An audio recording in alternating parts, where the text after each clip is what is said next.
एक लड़का था। वो जब 3 वर्ष का था तब वो सोचता था कि उसके पिता इस दुनिया के सबसे मजबूत और ताकतवर व्यक्ति हैं। जब वो 6 वर्ष का हुआ तब उसने महसूस किया कि उसके पिता इस दुनिया के सबसे ताकतवर ही नहीं बल्कि सबसे समझदार व्यक्ति भी हैं। वो 9 वर्ष का हुआ तो उसको लगा कि उसके मित्रों के पिता उसके पिता के मुकाबले ज़्यादा समझदार हैं। 15 वर्ष की आयु आते आते उसको ऐसा महसूस होने लगा कि उसके पिता को इस दुनिया के साथ चलने के लिए कुछ और ज्ञान की ज़रूरत है। 20 वर्ष की आयु होने तक उसने ये समझ लिया था कि उसके पिता किसी और ही दुनिया के हैं और वो उसकी सोच के साथ नहीं चल सकते। 25 वर्ष की आयु तक पहुंचने पर उसने अपने पिता से सलाह लेना छोड़ दिया क्योंकि उसको लगता था कि उसके पिता हर काम में उसके लिए कमी निकालते हैं। पर 30 वर्ष की आयु होने पर उसको थोड़ा थोड़ा ये महसूस होने लगा कि मेरे पिता को मेरी नकल करके कुछ समझदारी तो आ गई है। वर्ष की आयु होने पर उसने सोचा कि चलो इनसे छोटी मोटी बातों पे सलाह ली जा सकती है।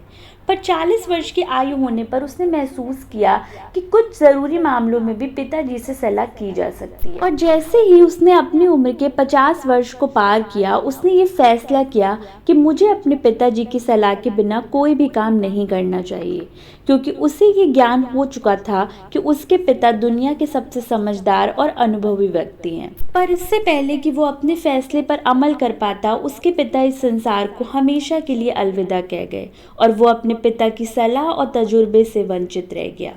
पूरी कायनात में ऐसा कोई व्यक्ति नहीं जो बिना माँ बाप के इस दुनिया में आया हो और ये बात हम सबको पता है कि बिना उनके आज हमारा कोई अस्तित्व नहीं है।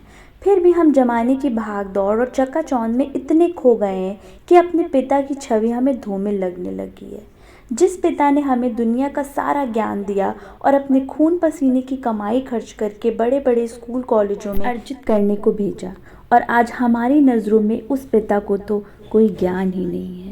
दोस्तों अभी भी वक्त है, पिता की सख्ती को बर्दाश्त करो ताकि काबिल बन सको।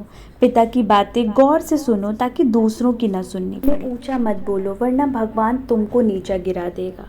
पिता का सम्मान करो ताकि तुम्हारी संतान तुम्हारा सम्मान करे। पिता की इज्जत करो ताकि इससे फ़ायदा उठा सको। पिता का हुक्म मानो ताकि खुशहाल रह सको। पिता के सामने नज़रें झुका कर रखो ताकि भगवान तुम्हें दुनिया में सबसे आगे रखे। पिता एक किताब है जिस पर अनुभव लिखा जाता है। पिता के आंसू तुम्हारे सामने ना गिरे वरना भगवान तुम्हें इस दुनिया से गिरा देगा। पिता एक ऐसी हस्ती है जो गर्मी हो या सर्दी अपने बच्चों की रोजी रोटी की फिक्र में परेशान रहता है। ना कोई पिता जैसा प्यार दे सकता है और ना कर सकता है। हमेशा याद रखो कि सूरज गर्म ज़रूर होता है मगर डूब जाए तो अंधेरा छा जाता है। तो आओ आज हम सब मिलकर उस अजीम हस्ती से प्रार्थना करें कि हे भगवान मेरे पिता को अच्छी सेहत और तंदुरुस्ती देना, उनकी तमाम परेशानियों को दूर कर उन्हें हमेशा खुश रखना।